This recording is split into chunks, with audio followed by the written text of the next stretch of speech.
kwa kipindi cha Mungu mwenye nguvu, kipindi kinachokujia kila siku ya Jumapili. Karibu makwani wa Kristo, tuongee na watazamaji wetu. Karibu kwani. Kukaribisha katika kipindi cha Mungu mwenye nguvu siku ya leo nyingine tena, siku yenye uweza wa Mungu na nguvu za Mungu zilizotawala katika madhabahu ya Loeva Ministry. Nakaribisha katika kipindi hichi. Amen. Karibu kwani. Asante kwa nikao. Ndugu mtazamaji, ninakusalimu kwa jina la Yesu Kristo. Mungu akubariki. Karibu tuwe pamoja katika kipindi chetu cha Mungu mwenye nguvu.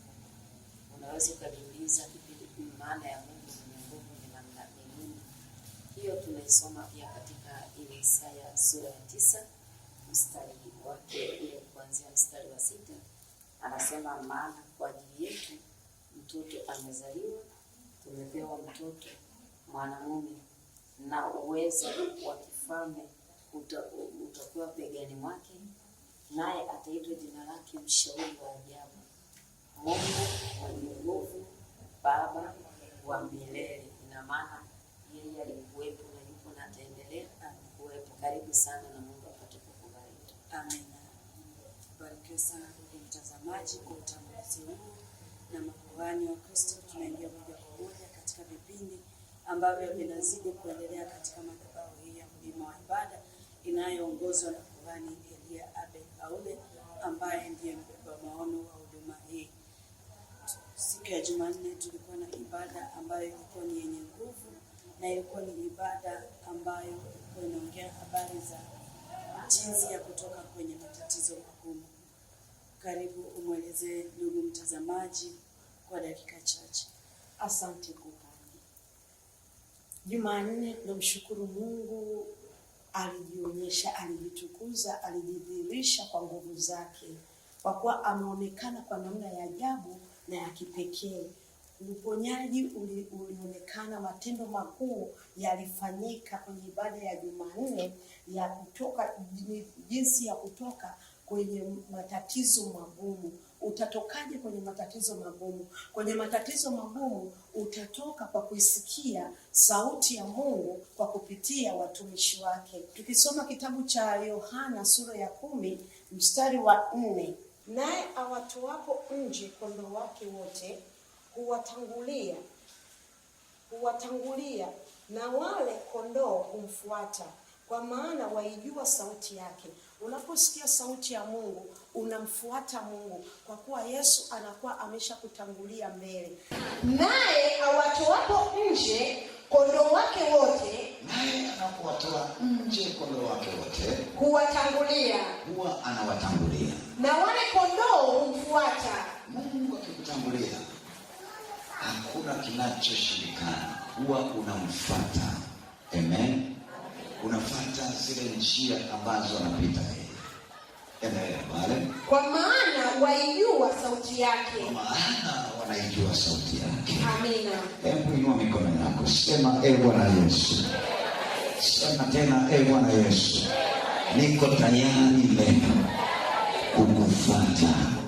Niko tayari leo kukufuata, kwa sababu sauti ya neno lako ninaijua. Yesu nisaidie. Amen. Anakutangulia mbele akapate kusawazisha mahali ambapo palipo paruza. Katika kitabu cha nabii Isaya sura ya 45 na mstari wake wa 2. Nitasoma kitabu cha nabii Isaya sura ya 45 mstari wa 2. Kwa jina la Yesu wa Nazareti aliye hai. Nitakwenda mbele yako na kupasawazisha mahali palipo paruza. Sema e Bwana Yesu. Sema tena e Bwana Yesu. Sema tena Bwana Yesu. Tembea mbele yangu ukapasawazishe mahali popote ambapo pameparuzwa. Jioni ya leo, Yesu nisaidie. Yesu niongoze. Yesu sawazisha kila mahala popote palipoparuzwa kwa jina lako Yesu. Amen. Endelea pale. Nitavunja vipande vipande milango ya shaba. Sema e Bwana Yesu. Sema Bwana Yesu, vunja kila milango ya shaba. Sema Bwana Yesu, vunja kila milango ya shaba kwa jina la Yesu. Endelea pale. Na kukatakata mapingo ya chuma. Sema Bwana Yesu. Sema Bwana Yesu, katakata mapingo ya chuma yaliyoko mbele ya maisha yangu. Sema Bwana Yesu, katakata mapingo ya chuma yaliyoko mbele ya maisha yangu. Sema Bwana Yesu, katakata mapingo ya chuma yaliyoko mbele ya maisha yangu kwa jina la Yesu. Amen. Sema kuanzia leo kila mapingo ya chuma yaliyoko mbele ya maisha yangu hayana uwezo tena, hayana mamlaka tena, hayana nguvu tena. Yesu nisaidie. Yesu anaenda kusawazisha, na wale kondoo wanakuwa wanapita salama, wanakuwa hakuna shida tena, hakuna matatizo tena. Na mbele kuna mlango ambao umefunguliwa, mlango wa baraka, mlango wa kuinuliwa, mlango wa mafanikio, mlango wa kupata kazi, wewe ambaye umekuwa huna kazi. Ukisoma katika kitabu cha Ufunuo sura ya 3 na mstari wa 8. Nitasoma kitabu cha Ufunuo sura ya 3 na mstari wake wa 8 kwa jina la Yesu Kristo wa Nazareti aliye hai. Tazama, nimekupa mlango uliofunguliwa mbele yako. Sema kuanzia leo. Sema kuanzia leo. Sema kuanzia leo. Kuna mlango uliofunguliwa mbele yangu kwa jina la Yesu aliye hai. Sema kuanzia sasa. Kuna mlango wa baraka, kuna mlango wa mafanikio, kuna mlango wa mahusiano, kuna mlango wa kazi, kuna mlango wa biashara, kuna mlango wa familia, kuna mlango wa amani umefunguliwa mbele yangu kwa jina la Yesu aliye hai. Kwa hiyo kila tatizo gumu halitanipata tena na tena kwa jina la Yesu aliye hai.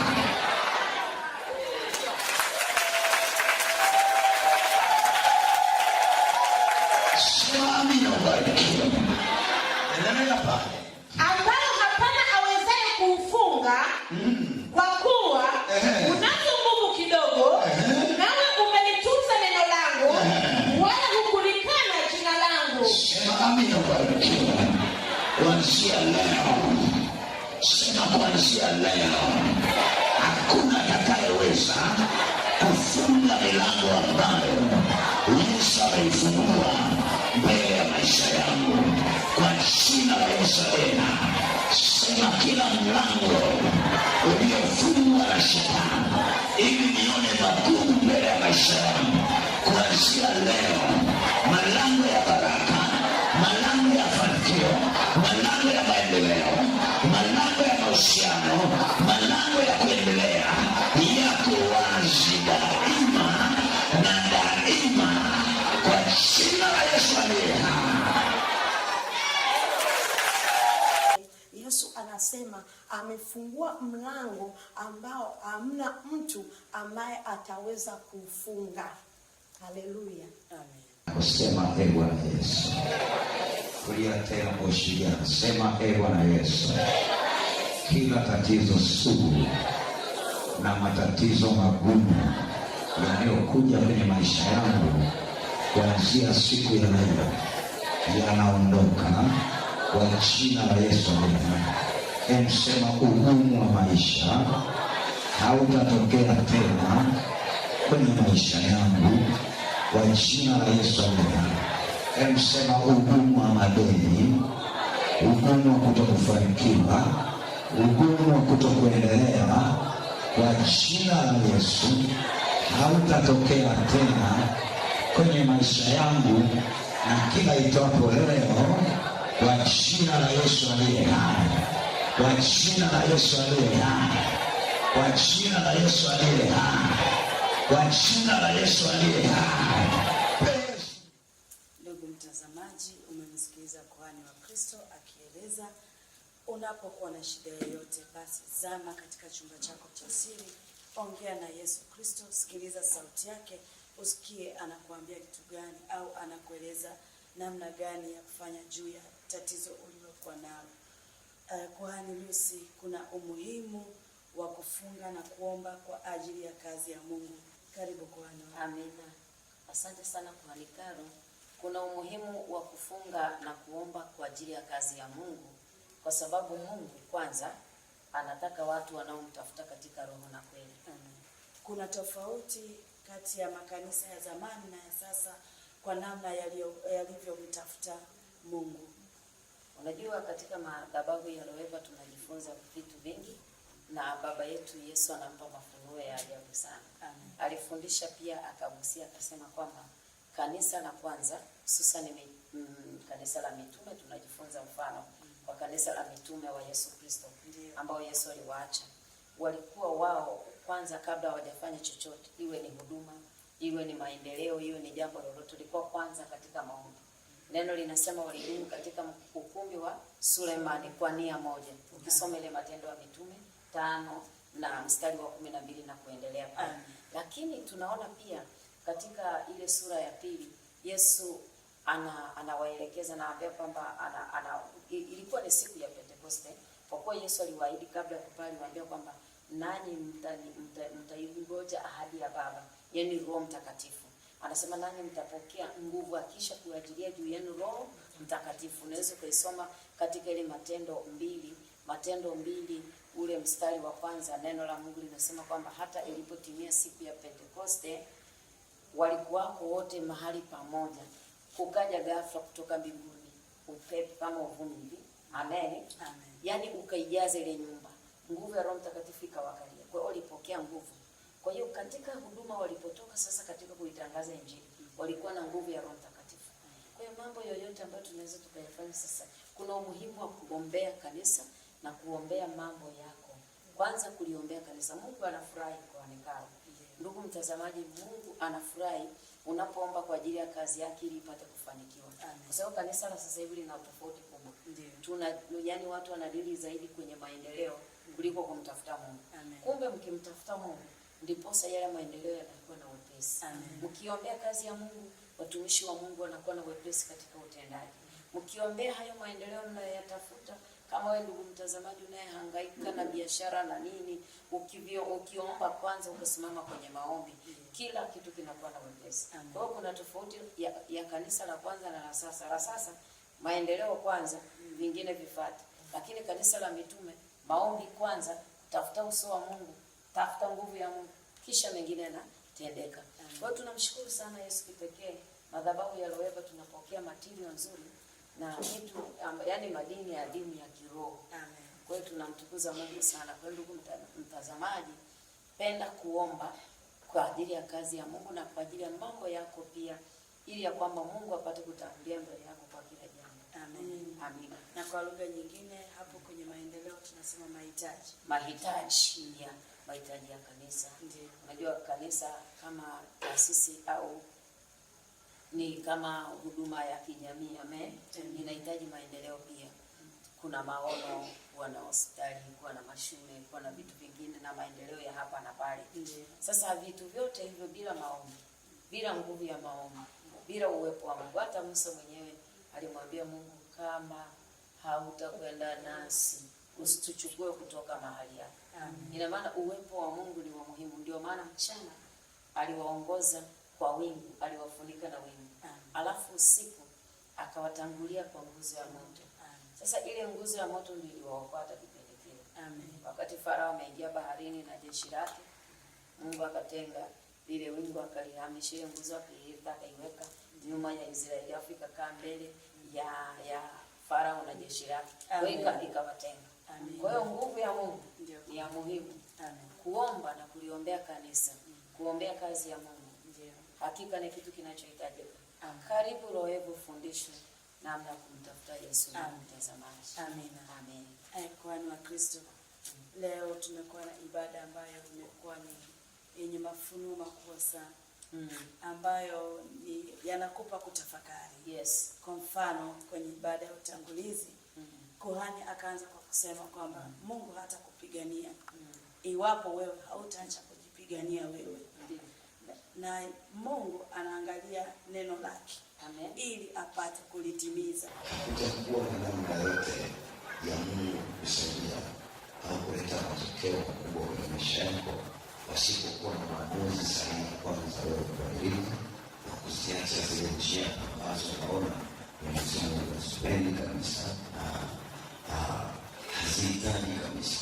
Kuna mahali unahitaji kubadilika ili uweze kupata matokeo kutoka kwa Mungu. Kuna mahali unahitaji uwe na msimamo kamili ili uweze kupata matokeo kwa Mungu. Kuna mahali unahitaji amani ya Mungu. Ukihitaji amani ya Mungu, tafuta amani, kuwa na amani na watu wote. Bwana Yesu asifiwe. Mungu anaposema katika kitabu chake kitakatifu, nitapigana na wanaopigana nao, nitateta na wanaoteta nao. Hakikisha neno hili unaelewa vizuri. Mungu hata kupigania kama bado wewe unapigana na watu wengine. Mungu hata kutetea kama wewe hauko tayari kujitetea na kutetea wengine. Mungu anasema yeye si kama mwanadamu, yeye sio kama mwanadamu hata kidogo, ila anasema ataliangalia neno lake hawezi kulitimiza. Amen. Sasa jiangalie na ujichunguze, una malengo gani na Mungu na Mungu ana malengo gani na wewe? Amina. Ndio kwani. Amina. Unajua iko hivi. Tukisoma pia hata katika Yeremia 1:19 anasema watapigana na wewe lakini hawatafanya nini? Hawatashinda. Lakini Mungu anatangaza matukio mapya kwa namna hii kwamba hawezi kukupigania na hauwezi kushinda. Kama endapo, ndugu mtazamaji, unapigana na wenzako, unatafuta kazi ya kupigana nao, unaunda mbinu za kuangusha wengine, Mungu huwa anampigania mtu ambaye kwanza anajipigania yeye mwenyewe kwa kuacha mabaya. Amen. Na kisha anapigania na wenzake ili wafikie hatua fulani nzuri, sio ile ya kuwabomoa. Kwa Mungu hawezi kumpigania mtu mgomvi na mtu mwenye kuleta shida kwa wengine. Amen. Kwa ukitibua mambo leo, ukapanda chuki, ukawachukia wenzako, ukanena mabaya, mambo magumu juu yako, tarajia na wewe kwamba magumu yatakukuta kabisa kabisa. Kwa Mungu haingiliagi ugomvi wa mtu ambaye anajipigania mwenyewe. Kwanza ukisoma ile Kutoka 15:3 anasema kwamba Bwana ni mtu wa vita. Bwana ndilo jina lake. Ina maana kama yeye ni mtu wa vita, hatuna haja ya kujipigania. Tunachotakiwa kupigana nacho ni kwamba nihakikishe kwa Esther yuko salama, nihakikishe kwa Lekalo anafanikiwa. Ndio Mungu anapenda mtu anaye yeye mwenyewe anahakikisha yuko na mahusiano mazuri na Mungu. Na pia anahakikisha na wengine wanakuwa na mahusiano mazuri na Mungu. Ndipo hata maandiko matakatifu yanatuambiaje tusio kwazo la namna yoyote, na kila mmoja na mhesabu mwenzake kuwa ni bora kuliko yeye mwenyewe. Kwa mfano, unajua Esther anasomaga neno vizuri, kwa hiyo mimi wanamtegeaga sana. Ninategeaga. Sasa napenda anaposoma. Sio kwamba kuna namna nyingine. Napenda na mimi kufanya nini? Nafurahia kile kitu anachofanya nini? Anachokifanya kwa sababu ni karama imo ndani yake. Sasa ukichukia afu kaanza kumpiga mtameli hapo kiuso, maana yake hapo unakuwa sasa, ndugu mtazamaji, hautendi haki ya Mungu. Na Mungu anapenda haki. Na Mungu anapenda kweli. Amen. Kwa hiyo tujipambanie kwa kuyatenda mema na kusababisha wengine watende mema, tusiwakoseshe ili wafanye mabaya. Lakini ukitengeneza hofu mbele ya watumishi wa Mungu, utatengeneza hofu ya Mungu zaidi na kuacha matendo makuu ya kishetani katika chini ya mbingu. Usema kama ilivyokuwa. Hilo ndio Mungu anatangaza nini? Matukio mapya. Tuache dhambi, tuache kuumiza wengine ili tusije tukaumizwa na sisi. Amen. Injili ya acha dhambi, mtu wa Mungu. Mruhusu Yesu akupiganie kwenye maisha yako. Bila yeye hautaweza. Kwa Esther, ibada ya pili ambayo ilikuwa na upako mkubwa, tumeona watu wakifunguliwa kwa ukuu sana. Ilikuwa ni ibada ambayo ilikuwa inanena juu ya Yesu kuwa na mipango kwa watu wake kupitia kuzuia maneno mabaya walionena maadui au waliojinenea wao wenyewe. Mpango wa Mungu kwa watu wake, kuzuia maneno mabaya ya maadui na ya kwako. Amen. Mpango wa Mungu ni wewe kubarikiwa. Mpango wa Mungu ni wewe kufanikiwa. Mpango wa Mungu ni wewe kuendelea. Kuna maneno mabaya maadui wanayatamka juu ya maisha yako, na kuna maneno mabaya wanaweza kuwa wanajitamkia au mazuri wanajitamkia. Bwana Yesu asifiwe sana. Sema amina, barikiwe sana. Karibu kwani Esther. Asante kuhani. Mpango wa Mungu juu ya maisha ya mwanadamu ni kumwona mwanadamu akiwa na amani, akiwa na furaha, akiwa anastawi, ili apate kumpenda Mungu na kumfurahia Mungu. Ile sura ya kwanza mstari wa 8. Kitabu cha Yeremia sura ya kwanza mstari wa 8. Kwa jina la Yesu wa Nazareti aliye hai. Usiogope kwa sababu yao. Usiogope kwa sababu yao. Maana mimi nipo pamoja nawe nikuokoe. Maana mimi niko pamoja na wewe nikuokoe. Asema Bwana. Asema Bwana. Amen. Amen.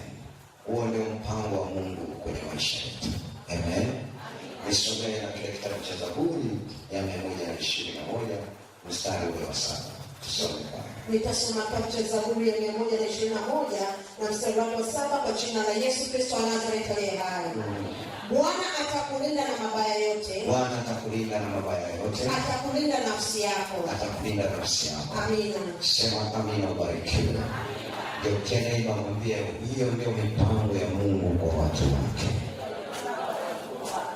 Ninashangaa unayelindwa na misimu, unayelindwa na matambiko, na ambaye uliweka vifurushi katika kona ya nyumba yako kupitia mazindiko ya waganga. Na ndio maana hata katika kitabu cha Isaya 48:17 anasema mimi ni Mungu nikufundishaye ili upate faida.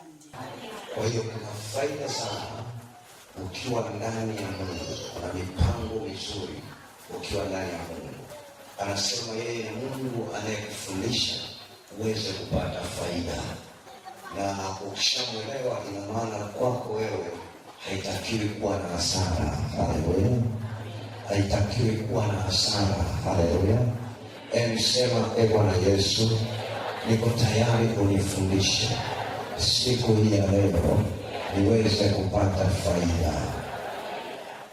Lakini wanadamu wale unakuta kuna mahali kapitia changamoto kidogo tu, anaanza kujikatia tamaa na kujinenea maneno magumu yeye mwenyewe na kusema mimi sio wa kufanikiwa, mimi sio wa kuendelea, mimi sio kila siku ni mtu wa kukosa.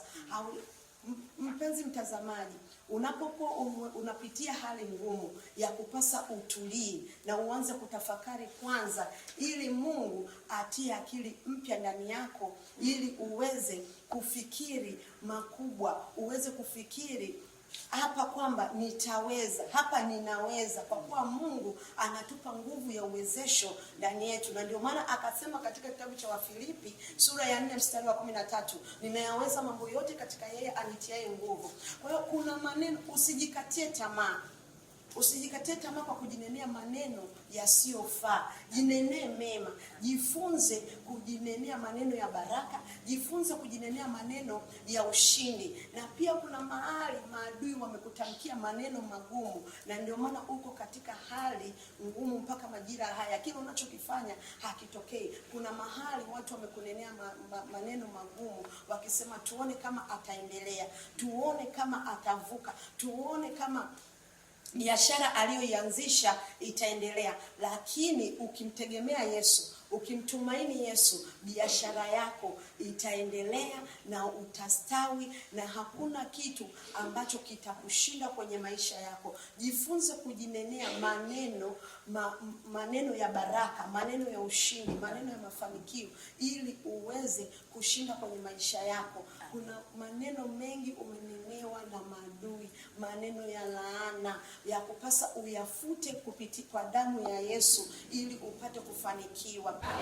Na watu wako mahali wanafanya kazi, lakini katika ile kazi wanaelewa maneno magumu sana.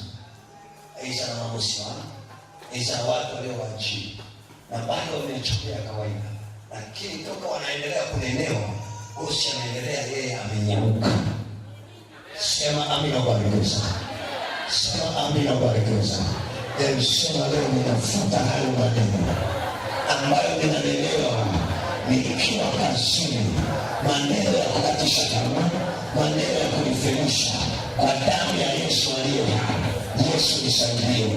Sema amina barikiwa. Njoo Loweva kwa kuhani Elia Abel Haule upate kufundishwa jinsi ya kufuta maneno ya laana, mabalaa, nuksi na mikosi ambayo ulinenewa tokea ukiwa mdogo. Wakati mwingine, wakati ulipokuwa unakuwa, kuna maneno ulinenewa. Pia kuna maneno watoto wetu wanapotoka, wanapoenda mashuleni, kuna maneno pia wananenewa na walimu. Unakuta labda kafeli kwenye somo fulani, unakuta mwalimu anamnenea mtoto maneno yasiyofaa. Ombea watoto wako, nafuta maneno ambayo yamenenwa juu ya watoto wako kwamba hawatafanikiwa. Ni kwamba kwa yale maneno hatima ya watoto inakuwa ipo kwenye mashaka, lakini ukitumia damu ya Yesu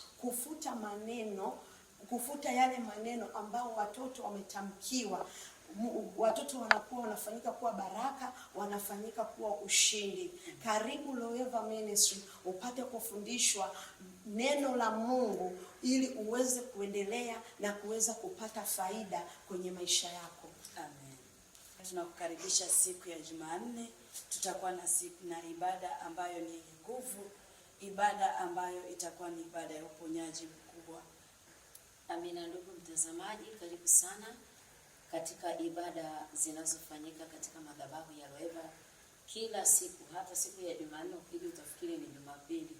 Kwa ibada za hapa ni moto, na ibada za hapa zina maajabu ya Yesu, kuna ufungulivu wa namna zote.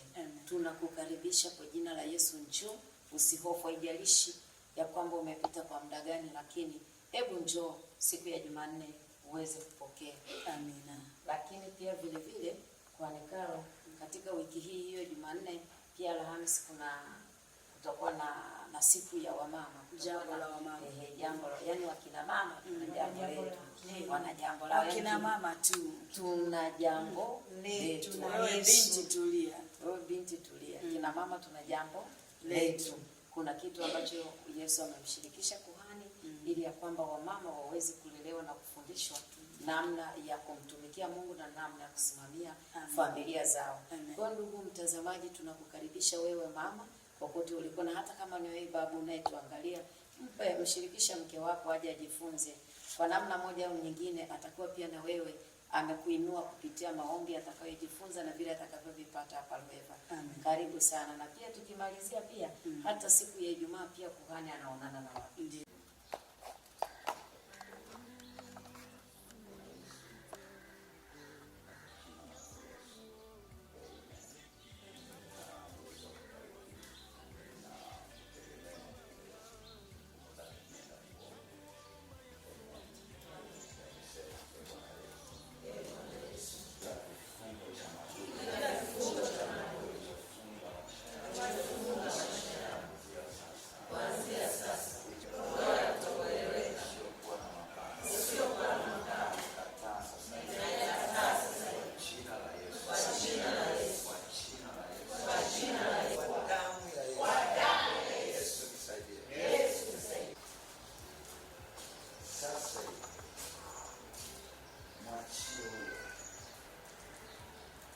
Achia mwili wake,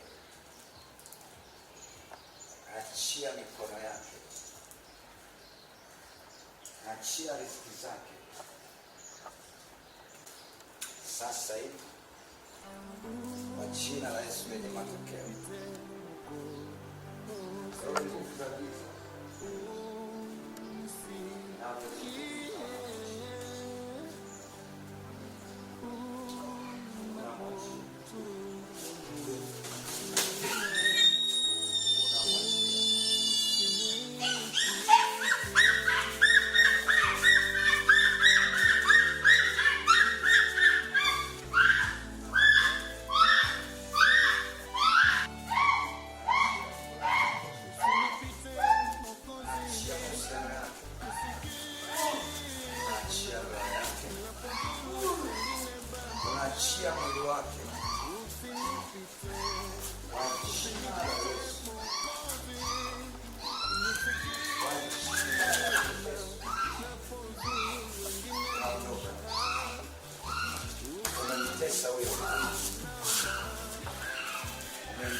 muda mrefu. Umenishikilia kwa muda mrefu. Sasa hivi uliweza kwenye mitego ya muziki. Uliweza kwenye mitego ya muziki. Ukafunga kila kitu. Ukamletea madeni. Unachukua pesa zake. Unashikilia hatima yako. Unashikilia pesa zake. Unashikilia Mungu wako unaopenda shida. Jina la Yesu. Unaungua.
Siku ya Ijumaa anaonana na watu, lakini huduma zinazoendelea ni sawa tu na ibada. Amen. Kwa sababu anaonana na wewe kwa ajili ya ushauri na vile ambavyo Mungu anamshirikisha kwa ajili yako na anakuombelea na unapata ufungulivu. Kwa hiyo karibu, kwa sababu pia ni siku ambayo ameitenga maalum kwa ajili ya kuonana na mtu mmoja mmoja, na baada ya hapo anakuwa na maombezi na watu wote.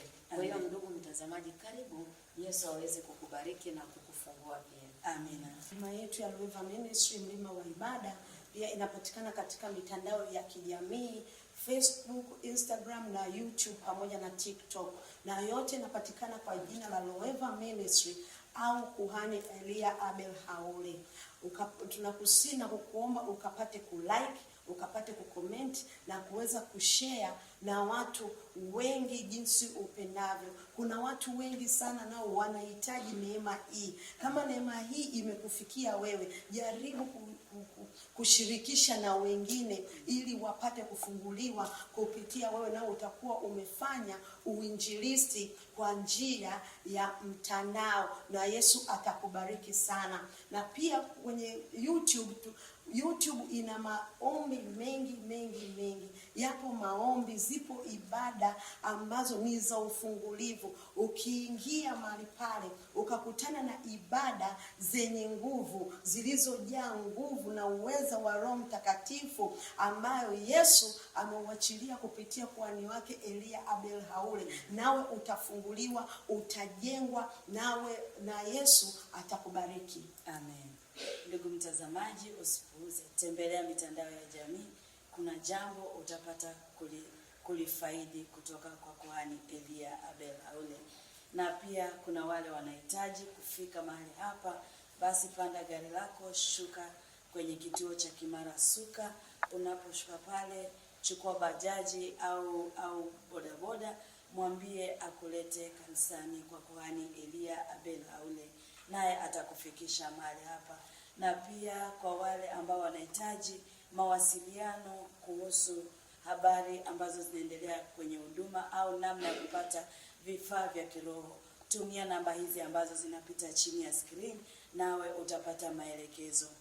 Makuhani wa Kristo, tunaomba tumwache mtazamaji na jambo moja ambalo ni la nguvu. Amina. Mnajua katika ile Isaya 41 kwa mstari fulani pale, kana ule mstari wa 11 anasema, tazama wote waliona hasira juu yako. Amen. Ndio. Watatahayarika na kufadhaika. Watu washindanao nawe watakuwa si kitu. Ndio. Na kuangamia. Amen. Kwa hiyo ndugu mtazamaji, usiogope katika madhabahu hii, hata kama ipo vita, hata kama ipo nguvu inayopambana na wewe, Haijalishi ni nguvu za kichawi, ushirikina, mashetani ya namna zote. Katika madhabahu hii mtu anapoingia, anapokanyaga hapo, hawezi kutoka kama alivyoingia. Mwisho kila adui aliona hasira za juu yako atakuwa si kitu. Na nguvu yoyote inayopambana na wewe katika madhabahu ya Lueva, kwa kuwa Yesu Kristo mwenyewe ndiye anayetenda kazi katika madhabahu hii kupitia mtumishi wake kuhani Elia Abel Haule.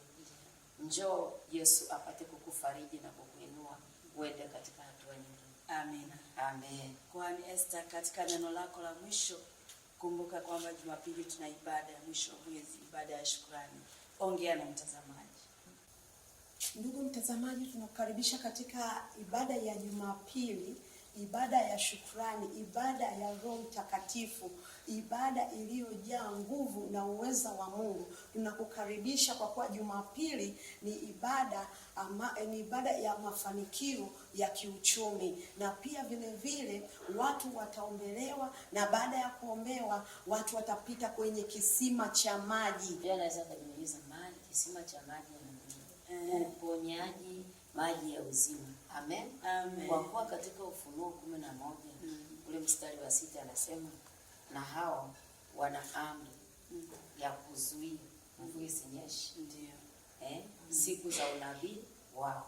Nao wana amri ya kugeuza maji kuwa damu. Amen. Amen. Haleluya. Sasa kama kuna amri ya kugeuza maji kuwa damu, yale maji, na maana mtu wa Mungu unapopita pale unatakasika miguu yako, unatakasika magonjwa yako, kazi zako na baraka zako na nyota zako na kila kitu chako kilichofeli kinatakaswa. Kwa hiyo Mungu akubariki, lazima upokee uponyaji. Karibu. Njoo upate ufungulivu wa miguu yako, upate kuelekea kwenye kazi zako, kwenye biashara zako, kwenye kazi za mikono yako. Ulikuwa hupati faida, ulikuwa biashara yako ilikuwa haionekani. Njoo upite kwenye kisima cha maji ili upate kufunguliwa, na Mungu atakuonekania na kazi zako zitastawi na kuonekana. Tunakukaribishwa, usipende kukosa siku ya Jumapili. Njoo siku ya Jumapili, njoo na jirani yako, njoo na ndugu jamaa na marafiki, ili mpate kubarikiwa na kuinuliwa.